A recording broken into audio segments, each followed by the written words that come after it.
São 7h33. Olha só, o Brasil registra anualmente mais de 940 mil casamentos e mais de 440 divórcios, segundo os dados mais recentes do IBGE, que são de 2023. E cada vez mais a união é feita com planejamento, especialmente na questão patrimonial. Para falar sobre esse assunto, está aqui no estúdio a advogada Heloíse Caruso Bertol, que atua na área de direito de família. Bom dia, seja muito bem-vinda. Bom dia, muito obrigada.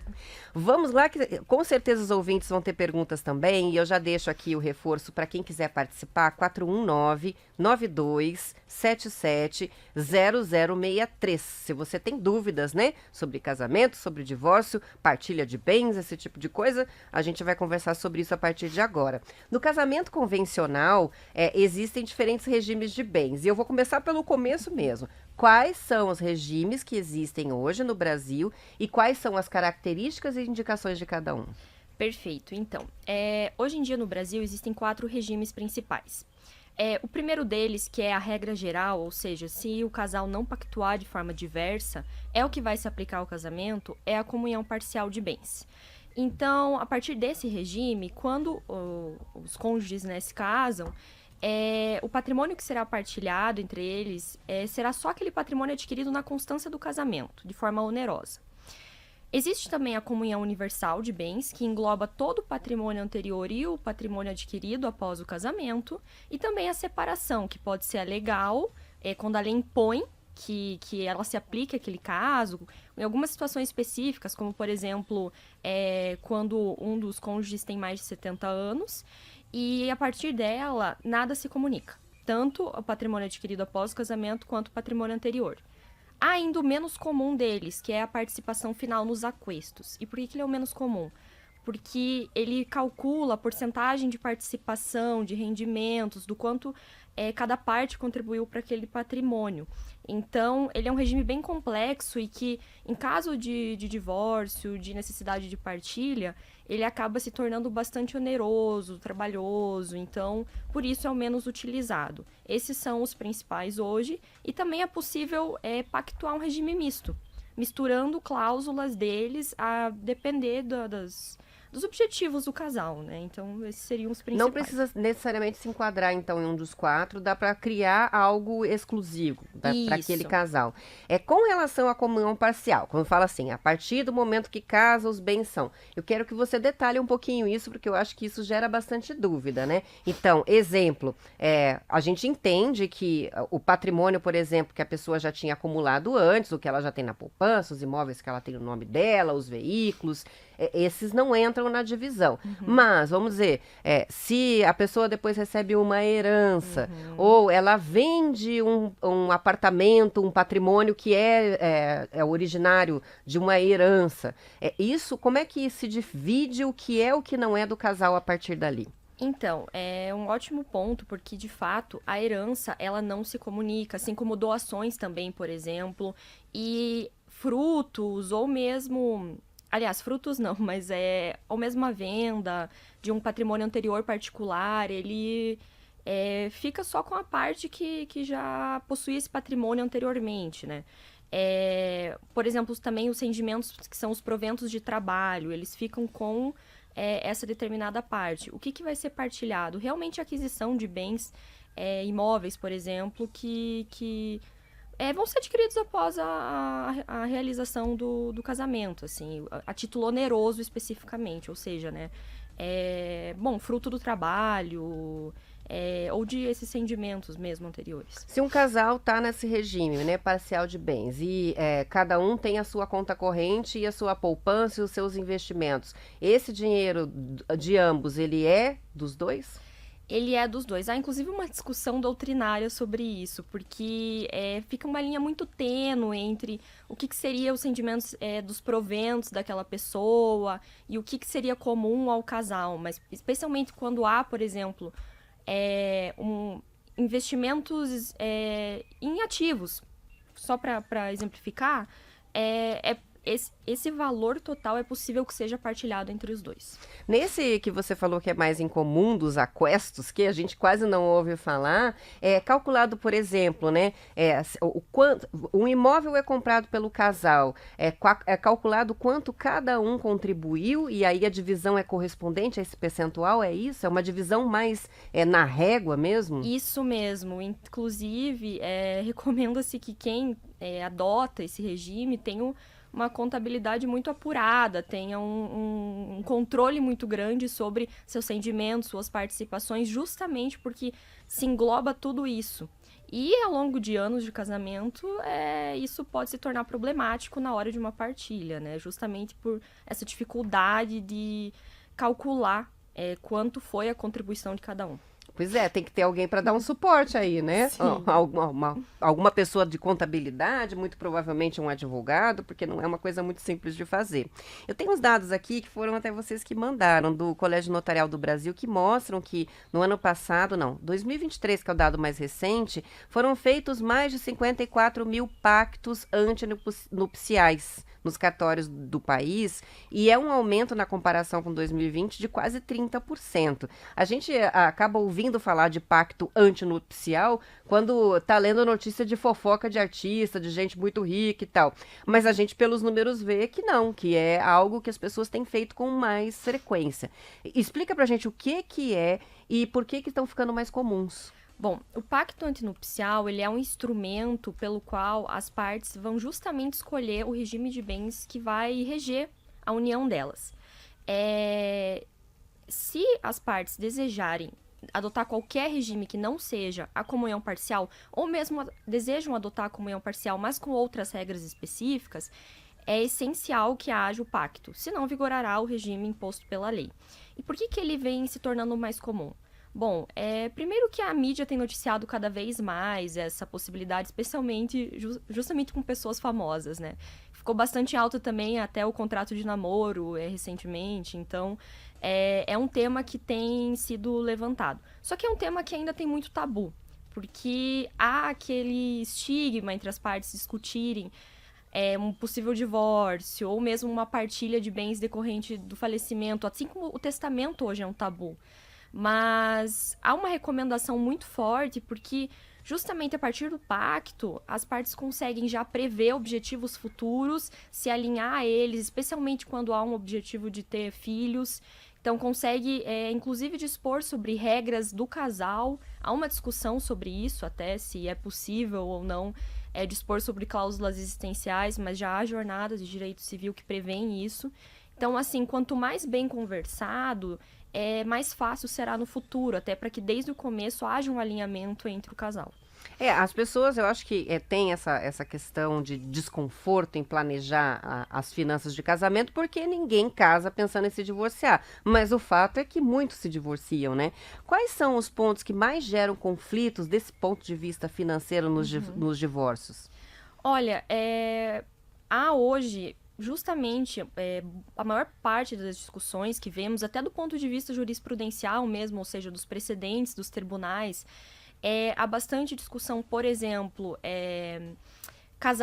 uma das partes tenta alegar que houve uma união estável antes do casamento para tentar uma partilha de um bem anterior. Tudo gira em torno justamente dessa questão patrimonial da divisão.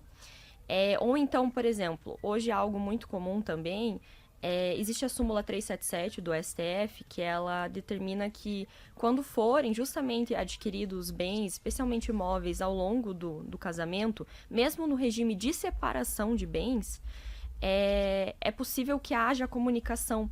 E hoje cada vez mais também é reconhecido, por exemplo, o trabalho do cuidado, quando uma das partes não trabalha, considerado trabalho fora de casa, para se dedicar ao cuidado da família. Então, isso também vem sendo reconhecido para possibilitar uma partilha. Então, há bastante discussão nesse sentido, justamente englobando essa questão dos regimes, essa previsão. Por isso que fala-se muito da importância desses instrumentos. Há também conflitos, é comum que haja conflitos com relação a objetos que têm valor sentimental, aquele patrimônio que está dentro de casa e que não é especificado, que não está descrito em nenhuma documentação? Assim, do ponto de vista jurisprudencial, até não aparece de forma tão comum quanto esses outros conflitos. Mas, justamente, se há um apego, há mais necessidade ainda de que haja uma estipulação sobre isso. Até do ponto de vista testamentário mesmo. Porque outro, né, motivo de grande conflito é inventário. Que muitas vezes rolam por anos e as partes discutem, inclusive, essa questão dos regimes de bens. Então, o ideal é que haja uma previsão nesse sentido. Inclusive, até hoje tem também uma discussão sobre a guarda até dos pets, né? Que hoje em dia cada vez até guarda compartilhada. Então, é ideal que dentro do possível seja feito esse planejamento. Claro. Antigamente as pessoas se casavam sempre muito cedo, né? Então estavam começando a vida juntos, aquela coisa, né? E raramente optavam por alguma coisa diferente do que a comunhão de bens. A parcial era mais ou menos a regra. Ainda é a opção mais comum? Olha, esse quadro, ele vem se alterando. Eu não tenho dados exatos de enquanto está hoje em dia essa questão dos registros dos pactos antinupciais, mas essa mentalidade principalmente vem mudando. Por exemplo, com a separação de bens, às vezes as partes podem se planejar de forma mais detalhada em relação às sociedades, até em relação a dívidas, para não gerar uma comunicação. A comunhão de bens, pelo que percebemos, ela vem se tornando menos comum. E agora existe também um projeto de lei uma reforma do Código Civil, então pode ser que haja muitas mudanças ainda nesse sentido. Isso tem a ver com o fato das pessoas estarem casando mais tarde e casando mais vezes? Sim. Porque daí a pessoa já vem com uma bagagem de patrimônio de uma vida inteira, às vezes, e vai iniciar uma nova relação, e ambos vêm, né? Com todo o seu histórico, inclusive com o patrimônio adquirido, né? Exatamente. Especialmente também em casos e que já há filhos de outras relações, outras uniões.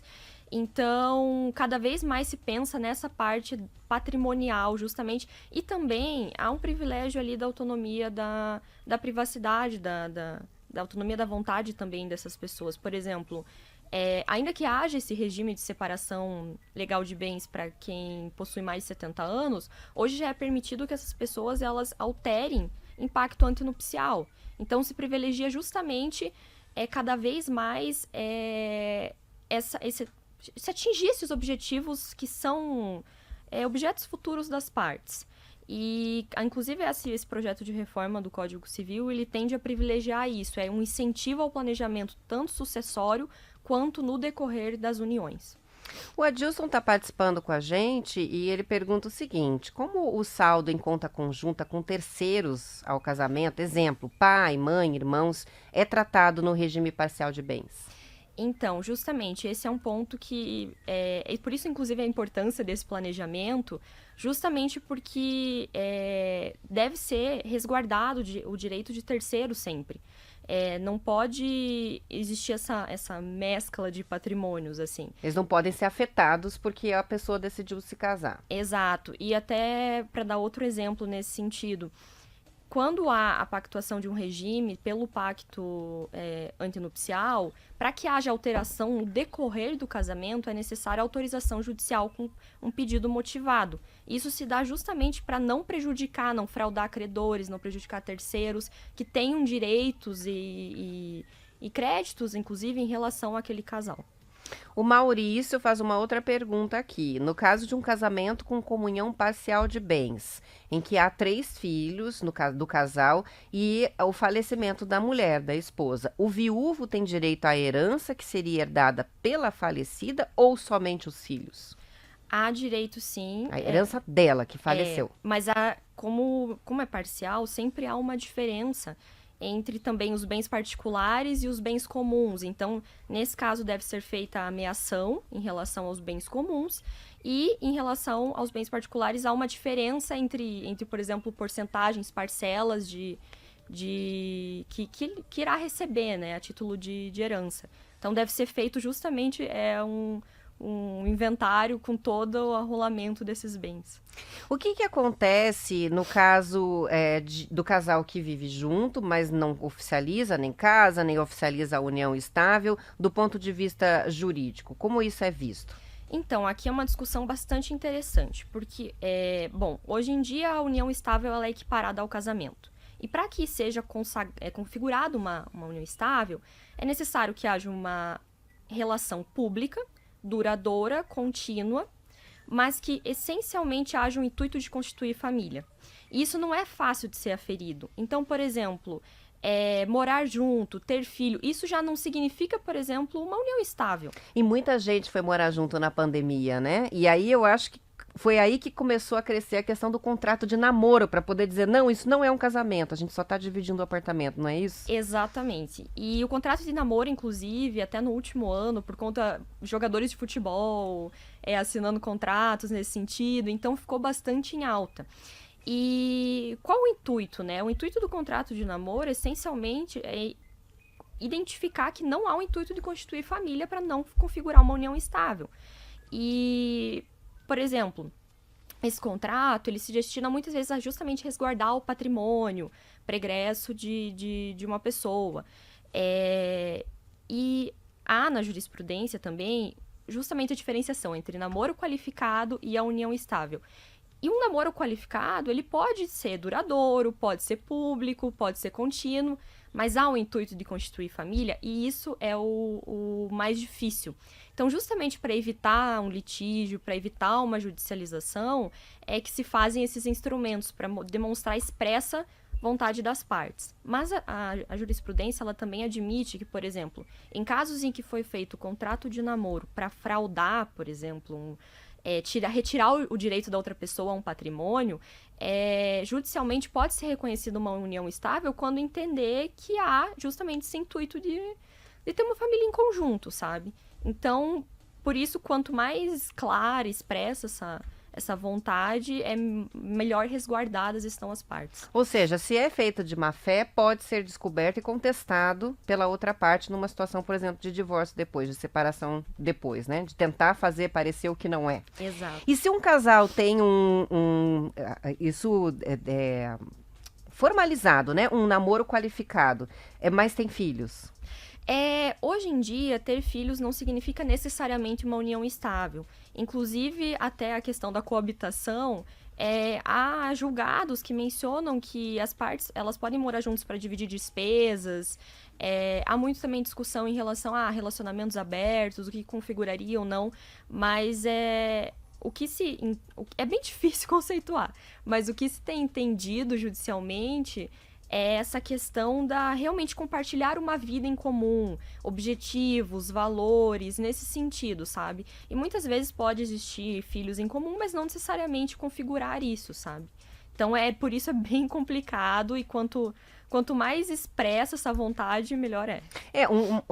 Um pai e uma mãe de uma criança podem, inclusive, morar juntos, conviver, mas não ter uma relação afetiva, cada um ter o seu namorado e só compartilhar o espaço, às vezes por uma questão financeira, né? Exato. Nada é preto no branco, né? Exatamente. 7h51, vamos fazer uma pausa para o intervalo e a gente já volta para concluir a conversa.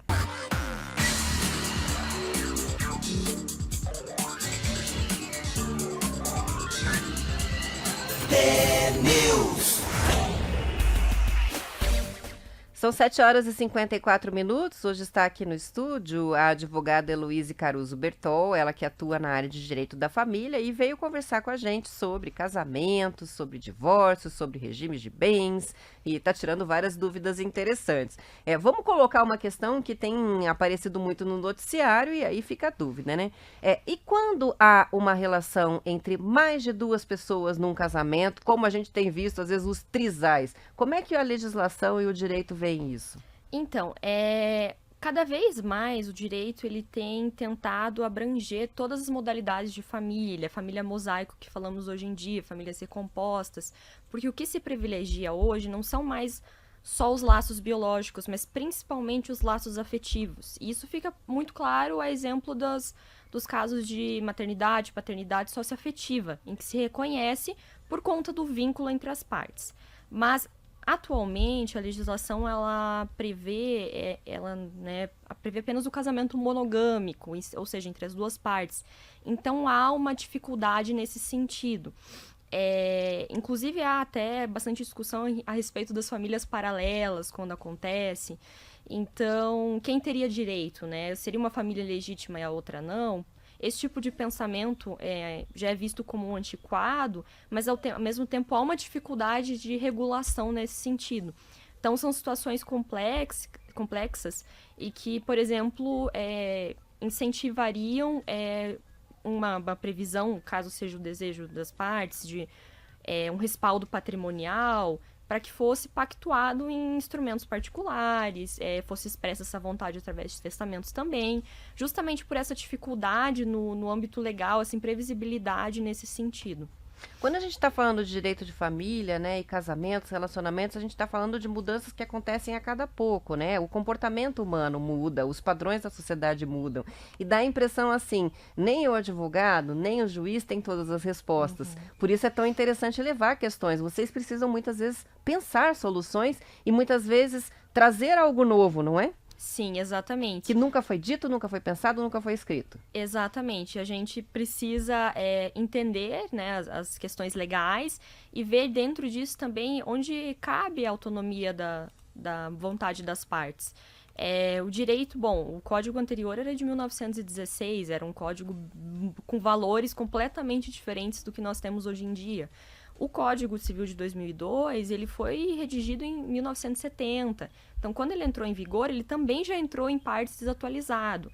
Então, até por isso, há um projeto de mudanças, de alterações, e fica a cargo da doutrina e da jurisprudência estabelecer consensos, né, premissas para que as demandas atuais elas sejam adaptadas justamente ao ordenamento que nós temos, que muitas vezes também não vai dar conta dessas mudanças tão rápidas da sociedade.